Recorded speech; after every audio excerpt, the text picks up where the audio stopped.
ನಿಮ್ಮ ಹಳೆಯ ಒಡವೆನ ಅಧಿಕ ಬೆಲೆಗೆ ಮಾರಬೇಕೆ? ಅಟಿಕಾಗೆ ಕಾಲ್ ಮಾಡಿ 8803000300. Attica gold company. ಇನ್ನು ಯಾವುದಕ್ಕೆ ನಿಮ್ದು ಆಕ್ಷೇಪ? ಈಗ ಗೌರವ, ಓಕೆ, ಗೌರವ ಕೊಡಬೇಕು, ಎಲ್ಲರೂ ಕೂಡ ಅದನ್ನ ಕೇಳ್ತಿದ್ದಾರೆ. ಎನಿವೆ, ಅಗೌರವ ಆಗಿದ್ರೆ ಅದು ತಪ್ಪು ಅಂತ ಇನ್ಫ್ಯಾಕ್ಟ್ ವಕೀಲರು ಕೂಡ ಅದನ್ನೇ ಹೇಳ್ತಾ ಇರೋದು. ತಮ್ಮ ಆಕ್ಷೇಪಣೆ ಏನು ಇದ್ರ ಮುಂದುವರೆದ ಭಾಗ? ನನ್ನ ಆಕ್ಷೇಪಣೆ ಮೇಡಮ್, ಯಾವ ಮೊಹಮ್ಮದ್ ಅಲಿ ಜಿನ್ನಾ 1937 ನಲ್ಲಿ ಇದರ ಆಕ್ಷೇಪವನ್ನ ವ್ಯಕ್ತಪಡಿಸಿ ಇದರಲ್ಲಿರ್ತಕ್ಕಂಥ ಒಂದು ಸ್ಟ್ಯಾಂಜವನ್ನ ನಾನು ಹಾಡಕ್ಕಾಗೋದಿಲ್ಲ ಅಂತೇಳಿ ದೊಡ್ಡ ಒಂದು ಆಹ್ವಾನ ಹಾಕಿದ್ನೋ, ಆಗ ಜವಾಹರ್ಲಾಲ್ ನೆಹರು ಅವರು ಒಂದು ಕಮಿಟಿಯನ್ನು ರಚನೆ ಮಾಡಿದ್ರು. ಆ ಕಮಿಟಿನಲ್ಲಿ ನಮ್ಮದೇ ಜವಾಹರ್ಲಾಲ್ ನೆಹರು ಅವರು, ಸುಭಾಷ್ ಚಂದ್ರ ಬೋಸ್ ಅವರು, ಆಚಾರ್ಯ ನರೇಂದ್ರ ದೇವರ್ ಅವರು, ಮೌಲಾನಾ ಅಬ್ದುಲ್ ಕಲಾಂ ಆಜಾದ್ ಅವರು ಎಲ್ಲರೂ ಒಂದು ತೀರ್ಮಾನವನ್ನು ತೆಗೆದುಕೊಂಡ್ರು. ಒಂದು ನಿಮಿಷ ಕೇಳಿಸ್ಕೊಳ್ಳಿ. ಎಲ್ಲರೂ ಒಂದು ಒಕ್ಕರ ತೀರ್ಮಾನ ತೆಗೆದುಕೊಂಡ್ರು, 2 ಸ್ಟ್ಯಾಂಜವನ್ನ ಹಾಡಬೇಕು ಅಂತ ಹೇಳಿ. 1937 ಕ್ಲಿಯರ್ ಆಯ್ತು. ನಮ್ ಸ್ಟ್ಯಾಂಡ್ ಇಷ್ಟೇ. ಈಗ ಅವನು ಮೊಹಮ್ಮದ್ ಅಲಿ ಜಿನ್ನನಿಗೋಸ್ಕರ ಇವ್ರೊಂದು ಕಮಿಟಿ ಮಾಡಿದ್ರು, 2 ಸ್ಟ್ಯಾಂಜ ಮಾಡಿದ್ರು. ಮೊಹಮ್ಮದ್ ಅಲಿ ಜಿನ್ನಾ ಪಾಕಿಸ್ತಾನ ತೆಗೆದುಕೊಂಡದ. ನಾವು ಇಲ್ಲಿ ಮುಸಲ್ಮಾನರು ಬದಲಕ್ಕೆ ಸಾಧ್ಯನೇ ಇಲ್ಲ ಈ ದೇಶದಲ್ಲಿ, ನಾವು ನಿಮ್ ಜೊತೆ ಇರಲ್ಲ ಅಂತ ಹೊರಟಾಗ್ಬಿಟ್ನಲ್ಲ. 1950ರಲ್ಲಿ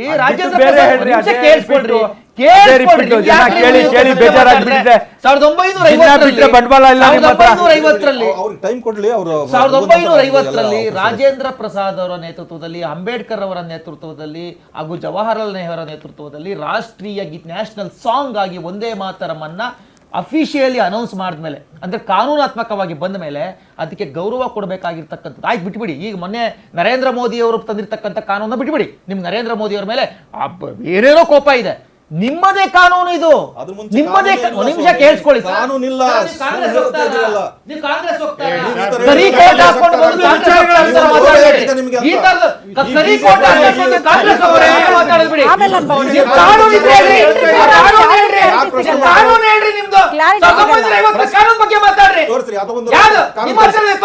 ಕಾನೂನಿಲ್ಲ.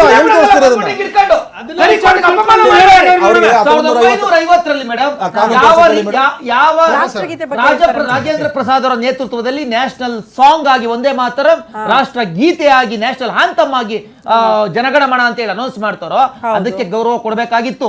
ಅದ್ರ ಜೊತೆಗೆ ಮೊನ್ನೆ ತಂದಿರ್ತಕ್ಕಂಥ ಕಾನೂನು ನರೇಂದ್ರ ಮೋದಿ ಅವರು ಎಲ್ಲಾ ಸ್ಟ್ಯಾಂಜವನ್ನು ಹಾಡಬೇಕು ಅಂತ ಹೇಳಿ. ಈ ದೇಶದಲ್ಲಿ ಸಂವಿಧಾನ ಅಂತ ಹೇಳಿ ಒಂದಿದೆ, ರಚನೆ ಮಾಡಿದಾಗ ಅದಕ್ಕೆ ಕಾನೂನುಗಳನ್ನು ರೂಪಿಸಿದಾಗ ಗೌರವ ಕೊಡಬೇಕಾಗಿರ್ತಕ್ಕಂಥದ್ದು ಪ್ರತಿಯೊಬ್ಬನ ಕರ್ತವ್ಯ.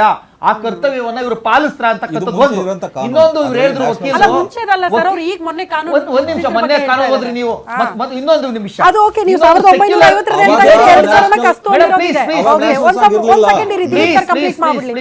ಸೆಕ್ಯುಲರ್ ಪದವನ್ನ ಮತ್ತೆ ಮೈನಾರಿಟಿ ಪದವನ್ನ ಅವಾಗಲೇ ಉಪಯೋಗಿಸಿದ್ರು ವಕೀಲರು. ನಾನು ಅವ್ರನ್ನ ಕೇಳ್ತೀನಿ, ಬಾಬಾ ಸಾಹೇಬ್ ಅಂಬೇಡ್ಕರ್ ಅವರು ಈ ದೇಶಕ್ಕೆ ಸಂವಿಧಾನವನ್ನ ಕೊಟ್ಟಿದ್ದಾರೆ. ಆ ಬಾಬಾ ಸಾಹೇಬ್ ಅಂಬೇಡ್ಕರ್ ಅವರು ಸಂವಿಧಾನವನ್ನ ಬರಿಬೇಕಾದ್ರೆ ಸೆಕ್ಯುಲರ್ ಪದ ಇತ್ತಾ ಸ್ವಾಮಿ? ಮೈನಾರಿಟಿ ಪದ ಇತ್ತಾ? ತಂದಿದ್ ಯಾವಾಗ? ಅದನ್ನ ವಿಚಾರ ತಿಳ್ಕೊಂಡು ಮಾತಾಡಿ. ಇವಾಗ ನಮ್ಮ ಮುಸಲ್ಮಾನ್ ಮುಖಂಡರು ಹೇಳಿದ್ರು, ಮದರಸಾದ ವಿಚಾರ ಮಾತಾಡಿದ್ರು. ಮದರಸಾಗಳಲ್ಲಿ ಮೊನ್ನೆ ಇಂಡಿಪೆಂಡೆನ್ಸ್ ಡೇ ನಡೀತು ಮೇಡಮ್. ಎಷ್ಟು ಮದರಸಾಗಳಲ್ಲಿ ನಮ್ಗೆ ಹೊಟ್ಟೆ ಉರಿಯುತ್ತೆ. ಎಷ್ಟು ಮದರಸಾಗಳಲ್ಲಿ ನ್ಯಾಷನಲ್ ಫ್ಲಾಗ್ ಅನ್ನ ಹಾರಿಸಿದ್ರು, ನ್ಯಾಷನಲ್ ಆಂಥಮ್ ಅನ್ನ ಮಾಡಿದ್ರು ಅಂತೇಳಿ ನಾವು ನೋಡಿದೀವಿ ಮೇಡಮ್. ಅದರಿಂದ ಈ ದೇಶದಲ್ಲಿ ಕಾನೂನುಗಳು ಬರೀ ಕೇವಲ ಒಂದು ಸಮುದಾಯಕ್ಕೆ ಮಾತ್ರ ಇರೋದಲ್ಲ, ಎಲ್ಲರೂ ಪಾಲಿಸಬೇಕು. ಕಾನೂನುಗಳು ಅಂತ ಬಂದಾಗ ಎಲ್ಲರೂ ಪಾಲಿಸಬೇಕಾಗಿರ್ತಕ್ಕಂಥದ್ದು ಈ ದೇಶದ ಕರ್ತವ್ಯ, ಅದನ್ನ ಮಾಡ್ಬೇಕಾಗತ್ತೆ. ಇನ್ನೊಂದು ಮೇಡಮ್, ಪಾಕಿಸ್ತಾನದ ವಿಚಾರ ಮಾತಾಡ್ತಾ ಇದ್ರಲ್ಲ, ಯಾರು ಪಾಕಿಸ್ತಾನ ಜೊತೆ ಇರೋರು ಅಂತ. 2007ರಲ್ಲಿ ಪಾಕಿಸ್ತಾನದಿಂದ ಅಟ್ಯಾಕ್ ಆದಾಗ ತಾಜ್ ಹೋಟೆಲ್ ಮೇಲೆ ಸ್ವತಃ ಸರೆಂಡರ್ ಆಗ್ತಾರೆ, ನಾನು ಪಾಕಿಸ್ತಾನದವನೇ ಅಂತ ಹೇಳ್ತಾನೆ. ಇದನ್ನ ಚಿದಂಬರಂ ಹೇಳಿರೋ ಮಾತು. ಅವತ್ತು ಪಾಕಿಸ್ತಾನದ ವಿರುದ್ಧ ತುಟಿಕ್ ಪಟಿಕ್ ಅನ್ನೋದಿಲ್ಲ ಯಾರು ಪಾಕಿಸ್ತಾನಿ ಏಜೆಂಟ್ಗಳು. ಇವತ್ತು ಯಾರ್ಯಾರು ಒಂದೇ ಮಾತರಮ್ಮನ್ನ ವಿರೋಧಿಸ್ತಾ ಇದ್ದಾರೋ, ಯಾರ್ಯಾರು ಮೊಹಮ್ಮದ್ ಅಲಿ ಜಿನ್ನಾನ ತತ್ವವನ್ನು ಹೊಂದಿದ್ರು, ಯಾರು ಆ ಯೋಚನೆಯನ್ನ ಹೊಂದಿದ್ರು, ಯಾರು ಆ ಸಿದ್ಧಾಂತವನ್ನ ಹೊಂದಿದ್ರು, ಅವ್ರು ಇವತ್ತು ಒಂದೇ ಮಾತರಮ್ಮನ್ನ ವಿರೋಧಿಸ್ತಾ ಇದ್ದಾರೆ. ಈ ಸಂವಿಧಾನಕ್ಕೆ ವಿರೋಧಿಸ್ತಾ ಇದ್ದಾರೆ. ಅಂಬೇಡ್ಕರ್ ಕೊಟ್ಟಿರ್ತಕ್ಕಂಥ ಸಂವಿಧಾನ 1950ರಲ್ಲಿ ತಿದ್ದುಪಡಿ ಆಗಿದ್ದಂಥ ಸಂವಿಧಾನ, ಆ ಸಂವಿಧಾನಕ್ಕೆ ವಿರೋಧಿಸ್ತಾ ಇರ್ತಕ್ಕಂಥವ್ರು ಇವತ್ತು ಒಂದೇ ಮಾತರಮ್ಮನ್ನ ವಿರೋಧಿಸ್ತಾ ಇದ್ದಾರೆ.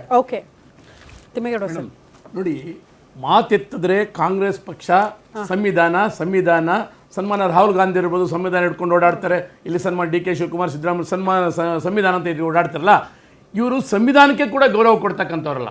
ಉದಾಹರಣೆಗೆ ಸುಮಾರು ನೋಡ್ಬೋದು ನಾವು. ಆದರೆ ಇವತ್ತು ನಮ್ಮ ದೇಶದಲ್ಲಿ ಯಾರೇ ಒಂದು ಕಾನೂನು ಅಂತಂದರೆ ಅದು ಗೌರವ ಕೊಡತಕ್ಕಂಥದ್ದು ಪ್ರತಿಯೊಬ್ಬರ ನಾಗರಿಕರ ಕರ್ತವ್ಯ. ಇದನ್ನು ನೋಡಿ ಏನು ಹೇಳಿದ್ದಾರೆ, ಈ ಸರ್ಕಾರಿ ಕಾಲೇಜುಗಳಲ್ಲಿ, ಶಾಲಾ ಕಾಲೇಜುಗಳಲ್ಲಿ, ಸರ್ಕಾರಿ ಕಾರ್ಯಕ್ರಮಗಳಲ್ಲಿ ಈ ಗೀತೆಯನ್ನು ಆಡಬೇಕು ಅಂತಕ್ಕಂಥ ಕಾನೂನು ತಂದರೆ ಇವರು ಅದರಲ್ಲಿ ಏನಿದೆ? ಈಗ ನೀವು ನಿಮ್ಮ ಒಂದು ಖಾಸಗಿ ಸಂಸ್ಥೆಗಳಲ್ಲಿ ನೀವು ಆಡ್ಕೊಳ್ಳೋದು ಬೇಡ ಸ್ವಾಮಿ, ನೀವೇನು ನಿಮ್ಮ ತೀರ್ಮಾನ ತೊಗೊಳ್ಳಿ, ಅದಕ್ಕೆ ಆದಂಥ ಬೇರೆ ವ್ಯವಸ್ಥೆ ಇರ್ತದೆ. ಆದರೆ ಸರ್ಕಾರಿ ಕಾರ್ಯಕ್ರಮಗಳು ಮತ್ತು ಇದಾದಾಗ ನೀವು ಯಾಕೆ ಗೌರವ ಕೊಡ್ತಾ ಇಲ್ಲ ಅಂತಕ್ಕಂಥದ್ದು ಯಾವುದೇ ಒಂದು ದೇಶದ ಕಾನೂನು ಬಂದಾಗ ಸಂವಿಧಾನ ಹೇಳುತ್ತೆ, ನೀವೇ ಸಂವಿಧಾನದ ಬಗ್ಗೆ ಮಾತಾಡ್ತೀರಿ, ಸಂವಿಧಾನ ಗೌರವ ಕೊಡ್ತಾರ ಅಂತ ಹೇಳ್ತೀರಿ, ಅಂತ ನೀವೇ ಈ ರೀತಿ ನೀವೇ ಈ ರೀತಿ ಮಾಡಿದ್ರೆ ನಡ್ಕೊಂಡ್ರೆ ಅದಕ್ಕೆ ಏನು ಹೇಳ್ಬೇಕು, ನಾವು ಹೇಳ್ಬೇಕಾಗುತ್ತೆ ಅಂತಕ್ಕಂಥದ್ದು ನಮ್ಮ ಪ್ರಶ್ನೆ. ಉದಾಹರಣೆಗೆ ಮೊನ್ನೆ ನೋಡಿ ಸಚಿವರಾಗಿ ನೇಮಕ ಆದರು ಯಾರು, ಸನ್ಮಾನ್ಯ ಜಮೀರ್ ಖಾನ್ ಅವರು. ನೆಕ್ಸ್ಟ್ ಡೇ ಸ್ವಾತಂತ್ರ್ಯ ದಿನಾಚರಣೆಗೆ ಹೋಗೋದಿಕ್ಕೇನು ಸಮಸ್ಯೆ? ಅವರು ನೋಡಿ ಅಲ್ಲಿ ನಮ್ಮ ಇವು ಸನ್ಮಾನ್ಯ DK ಶಿವಕುಮಾರ್ ಅವರು ಹೇಳ್ಬೇಕಿತ್ತು, ಮುಂಚೆನೇ ಹೇಳ್ಬೇಕಿತ್ತು, ನನಗೆ ಸಚಿವನ ಬೇಡ ಅಂತ ಹೇಳ್ಬೇಕಿತ್ತು, ಇಲ್ಲ ನನಗೆ ಇನ್ಚಾರ್ಜ್ ಬೇಡ ಅಂತ ಹೇಳ್ಬೇಕಿತ್ತು. ನೆಕ್ಸ್ಟ್ ಡೇ ಸ್ವಾತಂತ್ರ್ಯ ದಿನಾಚರಣೆ ಇದೆ ಮೇಡಮ್, ಸ್ವಾತಂತ್ರ್ಯ ಬಂದಿದೆ ಅಂತೇಳಿ ಒಂದು ಸ್ವಾತಂತ್ರ್ಯ ಫ್ಲಾಗ್ ಹಾರಿಸ್ಬೇಕಾದ್ರೆ ಇಡೀ ದೇಶದ ಎಲ್ಲರೂ ಕೂಡ ಹೆಮ್ಮೆ ಪಡ್ತಾರೆ, ಹೆಮ್ಮೆ ಪಡಬೇಕು, ಹೆಮ್ಮೆ ಪಡ್ತಿದ್ದಾರೆ. ಆದರೆ ಅವರು ಕೂಡ ಯಾಕೆ ಈ ರೀತಿ ನಡ್ಕೊಂಡ್ರು ಅಂತಕ್ಕಂಥದ್ದು ನನಗೆ ಗೊತ್ತಿಲ್ಲ. ನನಗೇನು ಅವ್ರ ಮೇಲೆ ದ್ವೇಷ ಇಲ್ಲ, ಆದರೆ ಅವ್ರು ಕೂಡ ಖುಷಿಯಿಂದ ಇರಬೇಕು, ಸಂತೋಷದಿಂದ ಆ ಕಾರ್ಯಕ್ರಮ ನಡೆಸ್ಕೊಡ್ಬೇಕು. ಆ ನಡೆಸ್ಕೊಂಡ್ರ ರೀತಿ ಸರಿನಾ? ಇವ್ರು ಹೇಳ್ಕೊಡ್ತೀವಿ, ಅದಕ್ಕೇನು ಆಕ್ಷನ್ ತೊಗೊಂಡ್ರು? ಸನ್ಮಾನ್ಯ DK ಶಿವಕುಮಾರ್ ಅವರು ಇವತ್ತಿನ ಗೌರವಾನ್ವಿತ ಮುಖ್ಯಮಂತ್ರಿಗಳು ಏನು ಆಕ್ಷನ್ ತೊಗೊಂಡ್ರು ಅದಕ್ಕೂ ಕೂಡ ಸಮರ್ಥನೆ ಕೊಡ್ತಾರೆ. ಇದೆಲ್ಲ ನೋಡ್ತಾ ಇದ್ದಾಗ ಈ ಕಾಂಗ್ರೆಸ್ನ ದ್ವಂದ್ವ ನಿಲುವು ಬದಲಾಗಬೇಕು ಅಂತಕ್ಕಂಥದ್ದೇ ನಮ್ಮ ಒಂದು ನಿಲುವಾಗಿದೆ ಮೇಡಮ್. ಎಸ್ ಸೋಮಶೇಖರ್ ಸರ್, ಈಗ ಮಾತಾಡಿ ಸರ್. ಮೇಡಮ್ ನೋಡಿ, ಈಗ ಈ ಸೆಕ್ಯುಲರಿಸಮ್ ಅಂತ ಅನ್ನೋದೇನಿದೆಯಲ್ಲ, basic structure of the constitution ಅಂತೇಳಿ ಸುಪ್ರೀಂ ಕೋರ್ಟ್ ಎತ್ತಿ ಹಿಡಿಯುತ್ತೆ. ಇದು ಬೇಸಿಕ್ ಸ್ಟ್ರಕ್ಚರ್ ಯಾವಾಗ ಆಗುತ್ತೆ ಅಂತಂದ್ರೆ, ಆಲ್ರೆಡಿ ಈ ಸೆಕ್ಯುಲರಿಸಮ್ ಅನ್ನೋದು ಪಾರ್ಟ್ ಆಫ್ ದಿ ಕಾನ್ಸ್ಟಿಟ್ಯೂಷನ್ ಇದ್ದಾಗ, ಅದನ್ನ ನಂತರ 1976ರಲ್ಲಿ 42ನೇ ತಿದ್ದುಪಡಿ ಮೂಲಕ ಪ್ರಿಯಾಂಬಲ್ ಸೇರಿಸ್ತಾರೆ. ಪ್ರಿಯಾಂಬಲ್ ಅಂತಂದ್ರೆ ಈ ದೇಶ ಒಂದು ನಿಮಿಷ ತಡೆಯೋದು ಪರಿಸ್ಥಿತಿಯಲ್ಲಿ ಇದ್ದಾಗ ಈ ದೇಶ ನಮಗೆ ತುರ್ತು ಪರಿಸ್ಥಿತಿ ಪದವನ್ನ ತೋರಿಸಿದ್ದು ಹೇಳ್ಬೇಕಲ್ಲ, ಜನಗಳಿಗೆ ಅರ್ಥ ಆಗ್ಬೇಕಲ್ಲ, ಮಾಹಿತಿ ಸಂವಿಧಾನ ಇರಲಿಲ್ಲ,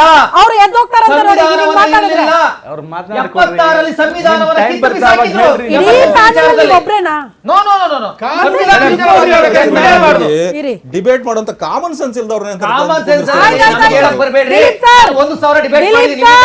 ಅವಶ್ಯಕತೆ ಇಲ್ಲ.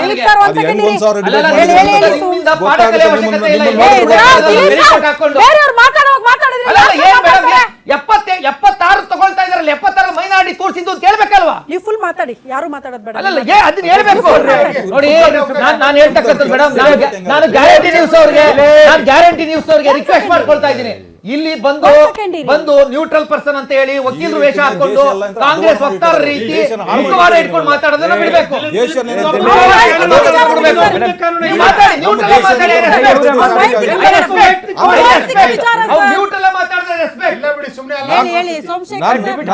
ಇದನ್ನ ಜಡ್ಜ್ಮೆಂಟ್ ಇಟ್ಕೊಂಡು ಬಂದು ಮಾತಾಡ್ತಾ ಇದ್ದೀನಿ ನಾನು. ನೀವು ನಿಮ್ ನಾಲೆಜ್ ಇಲ್ಲ, ಕಾಮನ್ ಸೆನ್ಸ್ ಇಲ್ಲ ಅಂತ ನಾವೇನ್ ಮಾಡಕ್ಕಾಗುತ್ತೆ? ಈಗ ನೋಡಿ ಮೇಡಮ್, ಸೆಕ್ಯುಲರಿಸಮ್ ಅಂತ ಅನ್ನೋದು basic structure of the doctrine. ಅದನ್ನ ನಾವು ಯಾವುದೇ ಕಾರಣಕ್ಕೂ ಧರ್ಮದ ವಿಚಾರದಲ್ಲಿ ರಾಜ್ಯ ಅಂತಂದ್ರೆ ಅದು ಕೇಂದ್ರ ಸರ್ಕಾರ ಇರ್ಬೋದು, ರಾಜ್ಯ ಸರ್ಕಾರ ಇರ್ಬೋದು, ಕಾನೂನುಗಳನ್ನು ತರಂಗಿಲ್ಲ. ಇದನ್ನ ನಾವು ಪ್ರಶ್ನೆ ಮಾಡಿದೀನಿ ಆಲ್ರೆಡಿ ಅಂತ 4 ಚರಣಗಳು ಏನು ಸೇರಿಸಿದರೆ, ಈ 4 ಚರಣಗಳು ಅಷ್ಟು ಜನ ಈ 2 ಸ್ಟ್ರಾಂಜಗಳನ್ನ ಮಾತ್ರ ಏನು ಎಂಡಾರ್ಸ್ ಮಾಡಿದ್ರು, ಆ ಎಲ್ಲಾ ನಮ್ಮ ಸ್ವಾತಂತ್ರ್ಯ ಹೋರಾಟಗಾರರಿಗೆ ಮಾಡುವಂತ ಅಪಮಾನ ಈ ತಂದಿರುವಂತದ್ದು. ಯಾಕಂದ್ರೆ ಸ್ಪಷ್ಟವಾಗಿದೆ, ಯಾರು ಹೇಳಿದ್ರು 1956ರಲ್ಲೂ ಕೂಡ ಏನಂತಂದ್ರೆ ನ್ಯಾಷನಲ್ ಸಾಂಗ್ ಅನ್ನಾಗಿ 2 ಸ್ಟ್ರಾಂಜಗಳನ್ನ ಮಾತ್ರ ಒಪ್ಕೊಳ್ತಾರೆ. ಅದು ಏನಂತಾರೆ ಕಾನೂನು ಆಗಲ್ಲ, ಅದನ್ನು ಪಾಲನೆ ಮಾಡಿ ಅಷ್ಟೇ ಅಂತೇಳಿ. ಯಾಕಂದ್ರೆ ಈಗ ಕಾನೂನಾಗಿ ಇವಾಗ ಎಂಟರ್ ಆಗಿರೋಂಥದ್ದು. ಸೊ ಇದೆಲ್ಲವೂ ನೋಡ್ತಾ ಇದ್ರೆ ಏನಂತಂದ್ರೆ, ಇದು ಧರ್ಮ ಮತ್ತು ಏನಂತಾರೆ ಇವನ್ನ ಕೇವಲ BJP, ಕಾಂಗ್ರೆಸ್ ಏನು RSS ಇರ್ಬೋದು, ಆ ವಿಚಾರಧಾರೆ ಅಂತ ಇರುವಂತ ಒಂದು ಸ್ಟ್ರೀಮ್ ಇರ್ಬೋದು, ಜನರನ್ನ ಒಡೆಯೋದ್ರ ಮೂಲಕ ರಾಜಕೀಯ ಮಾಡೋದು ಮಾತ್ರ ನೋಡ್ತಾ ಇದೆ ಹೊರತು, ಅದನ್ನು ಹೊರತುಪಡಿಸಿ ನಮಗೆ ಸಮಸ್ಯೆಗಳು ಸಾಕಷ್ಟು ಇದಾವೆ. ಹೆಲ್ತ್ ಸಮಸ್ಯೆಗಳಿದಾವೆ, ಎಜುಕೇಶನ್ ಸಮಸ್ಯೆಗಳಿದಾವೆ, ಡೆವಲಪ್ಮೆಂಟ್ ಸಮಸ್ಯೆಗಳಿದಾವೆ, ಬೇರೆ ಎಲ್ಲ ಏನಂತಾರೆ ದೇಶಕ್ಕೆ ಬೇಕಂತ